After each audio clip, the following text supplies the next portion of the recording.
बिस्मिल्लाहिर्रहमानिर्रहीम। अस्सलाम वालेकुम नाज़रीन, मैं हूं हुसैन मलिक और आप देख रहे हैं पॉपुलर टीवी। और मैं आज सिटी हसन जिला में मौजूद हूं। मेरे साथ मौजूद हैं मेरे बहुत ही प्यारे मेहमान उमर मुश्ताक बरकट साहब। तो आज हम बरकट साहब से इस सिटी हसन के हवाले से कुछ बात करेंगे। अस्सलाम वालेकुम साहब। वालेकुम सलाम। सर कैसे हैं आप? जी अल्हम्दुलिल्लाह, आप सुनाएं भाई। सर, सिटी हसन में जो मसाइल अभी वो कौन कौन से मसाइल हैं? सर सबसे बड़ा मसाइल जो है अभी जो फ़ेस 1 है, जैसे कि सेटलर टाउन जिसका NOC था 4300 कनाल पे, उसका सबसे बड़ा इशू है कि वही अभी तक फुल डेवलप नहीं है। कि अभी यानी कि घरों पे या जो कमर्शियल प्लाजा हैं उनके सामने ट्रांसफार्मर कंप्लीट नहीं है, उनकी वायरिंग प्रॉपर नहीं है। उसके बाद ज़्यादातर एरिया में वाटर सप्लाई ही नहीं अभी तक कंप्लीट, जैसे प्लाज़ों में अभी तक वाटर सप्लाई नहीं है, सारे अपने बोर पे चल रहे हैं। तो इसके अलावा यानी कि आप कह लें कि अभी प्रॉपर प्लाज़ों की मैनेजमेंट नहीं है यहाँ पे। कोई हाउस होल्ड जिस तरह होता है कि प्रॉपर कोई काम नहीं हो रहा। उसके अलावा आप कह लें कि अभी जो नया जो सिटी हाउसिंग की एक्सटेंशंस हैं, आईफिल टावर है, हाइड पार्क है, एमरल्ड हिल है। चलिए एमरल्ड हिल तो अभी रिसेंटली इसको लॉन्च हुआ है, लेकिन आईफिल टावर को कम से कम 5 साल से ऊपर हो गए हुए हैं लॉन्च हुआ है और अभी तक उसका कोई सिर पैर नहीं है। ये सब ये बताइएगा कि पहले जो यूनियन थी से अपने गोगा साहब की, तो उस यूनियन में और जो मौजूदा यूनियन है इसमें आप क्या फ़र्क देखते हैं? पहले जो यूनियन थी, गोगा भाई थे, वो कम से कम बोलते थे डीलर्स के राइट्स में, और यानी कि जो सिटी हाउसिंग काम नहीं करती थी यानी कि उस पर थोड़ा बहुत बोलते थे। मेजर साहब आते थे, उनको रोक के डीलर्स को साथ ले जा के ये डीलर्स के मसाइल बताते थे। अभी 1 साल हो गया हुआ है कि ये अभी रिसेंटली खारियाँ में भी इन्होंने लॉन्चिंग की है, तो वो 10-15 जो इनके ख़ास बंदे हैं वो उनको वहाँ पे जाके खारियाँ की लॉन्चिंग की, और हमें ख़बर मिली कि भी इन्होंने बताया कि भी बताना भी नहीं है कि भी खारियाँ जो है वो हमने अर्थ ब्रेकिंग कर दी है। तो ये इस तरह की पैटी चीज़ें जो है ना, यानी कि डीलर्स को, यहाँ पे जो काम करने वाले डीलर्स हैं उनको भी डिसपॉइंटेड करती हैं कि ये कौन सा हार्ड सीक्रेट है जो आपने खारियाँ सिटी हाउसिंग खारियाँ एक प्रोजेक्ट है और जिसमें लोगों की अरबों रुपए की इन्वेस्टमेंट हुई है। तो ये आप इसको सीक्रेट ऐसा सीक्रेट रख के चला रहे हैं, तो ये डीलर्स को भी सोचना चाहिए, हमारी एसोसिएशन को भी सोचना चाहिए। एसोसिएशन तो नहीं है, इन्होंने एक कंपनी खोली है, कंपनी के अंदर एक कंपनी है जो अभी जो कह रहे हैं जिसका भी हम, तो ये मैं तो इनको एसोसिएशन नहीं मानता कि उसकी वजह है कि अभी ये काम ही नहीं कर रहे हैं। जो एक यूनियन का मकसद होता है कि अभी वो हमेशा जो कंपनी होती है जो काम नहीं करती, या डीलर्स की या इन्वेस्ट जैसा हमारी है, हमारे डीलर्स की ज़्यादा इन्वेस्टमेंट है, तो इन्वेस्टमेंट अगर उनकी सिक्योर नहीं है तो वो हमारे लिए मसाइल हैं। तो इन मसाइल का हल हमारी यूनियन के पास फ़िलहाल कोई नज़र नहीं आया 1 साल में। तो कंपनी को आप क्या कहना चाहेंगे कि जो प्रोजेक्ट शुरू हैं वो अभी तक मुकम्मल नहीं हुए, तो उनकी जो पेमेंट है वो कंपनी ले चुकी है, उसके बारे से कुछ कहें।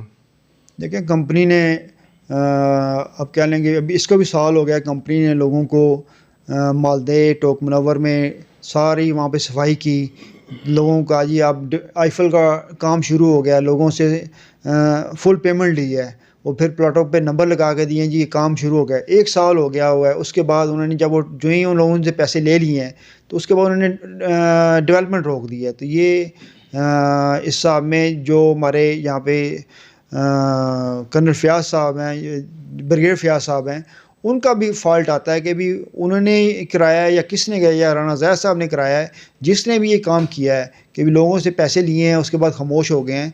तो ये क्योंकि हमारा तो लोगों के यहाँ पे एक किस्म की जानो माल लगा हुआ है, तो वो कईयों ने यानी कि 18 लाख उन्होंने प्लाट लिया तो समझ रहे थे कि 25 का हो जाएगा, 30 का हो जाएगा, तो वो अभी 12 लाख का बिक रहा है। तो लोग रियली स्ट्रेसफुल हो गए हुए हैं।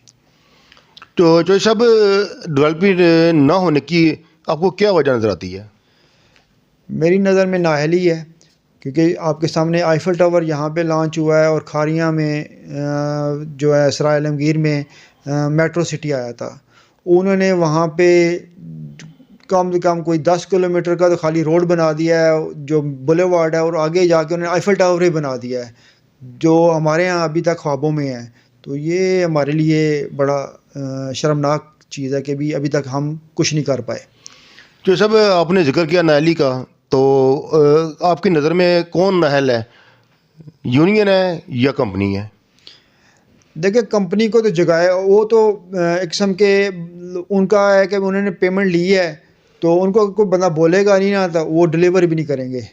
आपके सामने सियालकोट में अभी रिसेंटली हुआ है कि सियालकोट में लोगों ने उनको पहली बात कंपनी ने रीलोकेट करने की कोशिश की तो उन्होंने नहीं करने दिया। हमारे यहाँ आईफर रीलोकेट हुआ, कोई बोला ही नहीं। तो ये यहाँ पे लीडरशिप का शदीद फुकदान है कि अभी जो वो कहते हैं आमीन करी जाते हैं। ऐसे जैसे आजकल पॉलिटिकली भी एक डायलॉग बोला जाता है कि अभी हम खुशामदी से बाहर निकलें, हमें काम चाहिए, लोगों के इन्वेस्टमेंट का सोचना चाहिए कि यहाँ पे अगर इन्वेस्टमेंट लोगों की सिक्योर होगी, यहाँ पे डेवलपमेंट होगी तो लोगों के पैसे बाहर आएंगे, वो दोबारा ट्रेडिंग में लोग जाएंगे कि अभी ये नहीं अब ये ले लें, ये नहीं वो। तो ये हमारे लिए बड़ा यानी कि मेरे सामने बड़ा बिज़नेस का माहौल नज़र नहीं आ रहा, जिसकी वजह से डीलर्स के ऑफिस बंद हुए हैं। वो मेन यही है कि उनकी ट्रेडिंग नहीं हो रही बेचारों की, तो उन्होंने बंद ही करना है। अब भी हम यहाँ पे ऑफिस खोल के बैठे हुए हैं, हमारा कोई क्योंकि हमारे पास अपने एसेट्स बहुत ज़्यादा हैं, तो उसकी वजह से हमें इस तरह का फीलिंग नहीं आ रही। हम तो ज़्यादा उस प्लाट को थोड़ा नीचे करेंगे, बेच देंगे, अपनी सर्कुलेशन में रहेंगे। लेकिन जो बंदे बिल्कुल रिलाई यही कर रहे थे कि प्लाट कोई देगा तो बेचेगा, तो वो तो बेचारे फंस गए हैं। वो कैसे बेचेंगे, किससे लेंगे? जी चो साहब, ये बताइएगा कि अगर जाली वोट पड़े हैं तो आपने उसका एक्शन क्यों नहीं लिया? देखिए, मैंने एक्शन इसलिए नहीं लिया क्योंकि ऑलरेडी इसमें लाखों बल्कि कुछ लोगों के करोड़ों रुपए लगे इलेक्शन में। ठीक है, वो फजूल की एक एक्सरसाइज शुरू हुई थी कि अभी इधर खाने चल रहे हैं, इधर भंगड़े चल रहे हैं। तो हमने इस इलेक्शन को एक किस्म का हमारे गले में हड्डी बनी हुई थी। इलेक्शन नहीं हो रहा सिटी हाउसिंग में।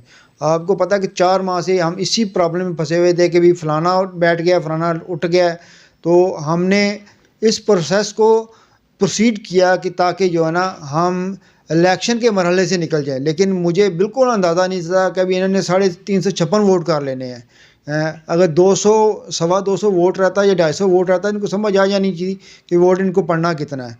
तो इसलिए मेन है कि क्योंकि उसके 45 वोट्स तो जो जेन्युइन थे वो मुल्क से बाहर थे, तो उसके अलावा फिर इनको वोट पढ़ना था। तो मुझे अल्हम्दुलिल्लाह सारे 126 वोट थे, एक भी वोटेड डाउटेड नहीं था। मैंने तो डोर टू डोर जाके कैंपेन की 4 दिन में। मैंने तो जब मुझे तो हर डीलर ने आमीन कहा कि भी उमर भाई आप डिज़र्व करते हैं। लेकिन मेन है कि भी हम इलेक्शन हो गया, हम इस प्रोसीजर से निकल गए, बॉडी उनकी बन गई। उस बॉडी का आगे अगला काम था काम करना। तो यूनियन का जो मकासद हैं वो उसमें वो टोटल फेल हुए हैं। जो सब जो मौजूदा यूनियन है इसने काम नहीं किया, और हमने भी सर्वे किया पूरे सिटी का, तो उसमें भी हर बंदे ने गोगा भाई का तारीफ़ की है कि वो डीलरदार के मसाइल जो हल करते थे, कंपनी के सामने खड़े हो जाते थे। तो आप क्या चाहेंगे कि दोबारा गोगा साहब ही आएँ तो वो बेहतर काम कर सकते हैं? नहीं, गोगा भाई वो और तरह के बंदे हैं। गोगा भाई जो है ना, वो उन्होंने भी अपनी अटेंशन काफ़ी हद तक डिवर्ट कर ली हुई थी। यूनियन जो है ना, ये डीलर्स की और जो कंपनी है उसके दरमियान बनी थी। अगर हमने यूनियन बनानी थी ना कि भी मज़दूरों के कोई मसाइल हैं या कोई बिल्डर्स के मसाइल हैं, तो बिल्डर्स की यूनियन अलहदा बनी हुई है, उनकी एक अलहदा एसोसिएशन बनी हुई है। वर्कर्स कोई भी है जी फलाना वर्कर्स की कोई सीमेंट चोरी हो गया, कोई चीज़ हो गई है, ये गोगे का काम नहीं था। ठीक है, गोगे ने इन चीज़ों में अपनी एनर्जी ज़ाया की है। गोगा डेफिनेटली वर्कर आदमी था, लेकिन गोगे का काम था जो आईफल लॉन्च हुआ है, गोगे के टेन्योर में आईफल लॉन्च हुआ है। गोगे का काम था कि अभी कंपनी को पुश करता और आईफल को डिलीवर करता है, उनको बताता कि मेट्रो की क्या कंडीशन है। या हमारे सामने ये अभी मिड टाउन आया है, वो आईफल से ज़्यादा डेवलप हो गया है। तो ये हमारे लिए सोचने का मुकाम है कि भी क्या हमने डेवलपमेंट की तरफ जाना है या नहीं जाना। ये लोगों की इन्वेस्टमेंट को सिक्योर करना है, कैसे करना है, ये बड़ा सोचने वाला मुकाम है हमारे लिए। जी चौधरी साहब, पॉपुलर टीवी ने आपका इंटरव्यू किया, आपको कैसा लगा?